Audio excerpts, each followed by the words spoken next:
হ্যাঁ guys, welcome to my channel. তো finally সকাল সকাল ঘুম ভেঙে গেছে, গাড়ি নিয়ে বেরিয়ে গেছি মাসির বাড়ি যাওয়ার উদ্দেশ্যে। তো আমার বাড়ি থেকে মাসির বাড়ি হচ্ছে 40 কিলোমিটার দূরত্ব। তো এই যে আমি আর আমার বন্ধু দুজন মিলে বেরিয়ে গেছি মাসির বাড়ি যাওয়ার উদ্দেশ্যে। তো রাস্তাতে যাচ্ছি এখন টুকটুক করে আমরা। তো যাওয়ার পরে আমরা পৌঁছে যাওয়ার পরে এতটা গরম লেগেছে, তো পাশে বিল ছিল, তো বিলে স্নান করার জন্য চলে গেছি।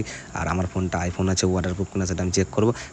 কিন্তু বাট সব বন্ধুবান্ধবকে বলছি, কিন্তু আমার ভয় লাগছে যে যদি কিছু হয়ে যায় তো আমার কী হবে, কারণ আমার ড্রিম ফোন আছে। তো যা হবে হবে, দেখা যাবে। ভাবনা চিন্তা করে ভাবলাম ডারকে আগে জিতে, তো চলো ডুবটা মেরেই দিই। তো গাইস ফাইনালি ডুবটা মারতে যাবো, এই যে ডুবটা মেরে দিলাম গাইস। তো গাইস দেখতে পাচ্ছ ফোন জলের মধ্যে ঢুকে গেছে। তো ঢুকে যাওয়ার পর তুললাম, তো চারিদিক বিলার হয়েছিল। তারপরে বুঝতে পারলাম যে জল ধরেছিল ক্যামেরায়। তো গাইস সবাই স্নান টান করে রেডি সেডি হয়ে আবার আমরা চলে এসেছি এখানে। যে আমার দাদা আছে, ভাই আছে, বন্ধু বান্ধব 3-4 জন মিলে আছি। তো এখানে ইয়ার্কি ঠাট্টা মারলাম একটু, ঠিক আছে, পিটাউন বেবি এই হাড্ডা বাড্ডা করে টোরে ইয়ার্কি ঠাট্টা মারতে মারতে তো মাথায় সবার বুদ্ধি আসলো। তো চলো গাইস নৌকাতে ঘুরবো। তো নৌকা আনতে ওরা যাচ্ছে, ঠিক আছে, নৌকা আনার জন্য যাবে। তো আমরা এখানে গল্প টল্প করছি, ইয়ার্কি ঠাট্টা মারছি। তারপরে গাইস ফাইনালি ওইটা করতে করতে নৌকাটা চলে আসলো ওই যে আমাদের ঘাটের ধারে। তো নৌকা চালানোর জন্য মানে ড্রাইভার নেই, মানে যে মাঝি নেই, তো মাঝি নাই। তো এই যে আমার দাদা মাঝি হয়েছে, হাতে ভোটা ধরে ফেলেছে। ধরার পরে যে গাইস আমি উঠে পড়লাম, নৌকা ছেড়ে দিলো। গাইস কি লাগছে দেখো, ওইদিকে ভিউগুলো দেখো, সেই লেভেলের ভিউ ভাই। ওখানে গাইস আমার গেলে না, ভিউগুলো সেই লেভেলের লাগে। যে আমার দাদা নৌকা ছেড়ে দিলো, নৌকা চালাচ্ছে কি লেভেলের। আর আমি এই যে বক্তৃতা দিচ্ছি, ভালো করে বক্তৃতা দিয়ে এই যে আমার কিউট কিউট বোনগুলোকে দেখো, ওরা দেখো চাপিয়েছি যে চল তো আমরা ঘুরে আসবো। আর দাদা চালাতে চালাতে ঘেমে গেছে, তো জামা খুলে দিয়েছে। আর গাইস আমার তো অবস্থা খারাপ হয়ে গেছে, টানা রোদ গায়ে পড়ছে। মনে হচ্ছে যে কি বলবো, কিছু বলার নেই, মানে ভেপসি গেছি। তাও আমরা গাইস ঘুরবো, ঘুরেই ছাড়বো। এই যে আমার বন্ধুগুলো বলছে চ ওইদিকে ভালো জায়গা আছে। বলছে না এখন যাবো না, রোদে হয়ে গেছে।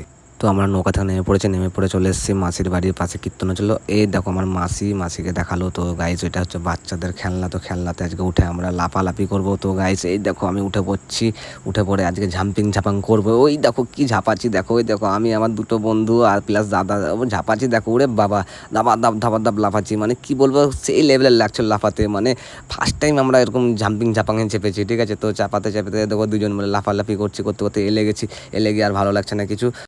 শুয়ে পড়লাম, শুয়ে একটু চিন্তা ভাবনা করলাম যে পাশে কীর্তন আছে, তো কীর্তন গান একটু শুনতে চাই। তো আমরা 3 জন বন্ধু বান্ধবকে বলে ফেললাম যে গানটা শুনতে আসে। তো গান শুনতে চলে আসলাম। তো শুনতে এসে দেখি কত মানুষের ভিড়, মানে সবাই মনোযোগ দিয়ে গান শুনছে। আর দেখো রাধাকৃষ্ণ, ওটা দেখো সেই লেভেলের লাগছে আমার, মানে কী বলবো বলে বোঝাতে পারবো না। আর পাশে গান হচ্ছে, ঠিক আছে।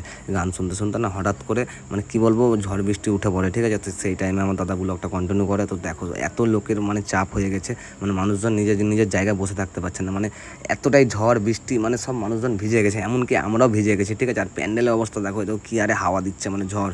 তো ঝড়ের বেগে দেখো ওইদিকে জল টল, মানে সব জায়গায় প্যান্ডেলের ভিতরে চলে আসছে। কিন্তু বাট আমাদের হরে কৃষ্ণ গান মানে বন্ধ হয়নি, ঠিক আছে। গান অনবরত হয়ে যাচ্ছে। আর এদিকে মানুষজন সবাই প্যান্ডেল ধরে আছে, যেন প্যান্ডেল না উড়ে যায়।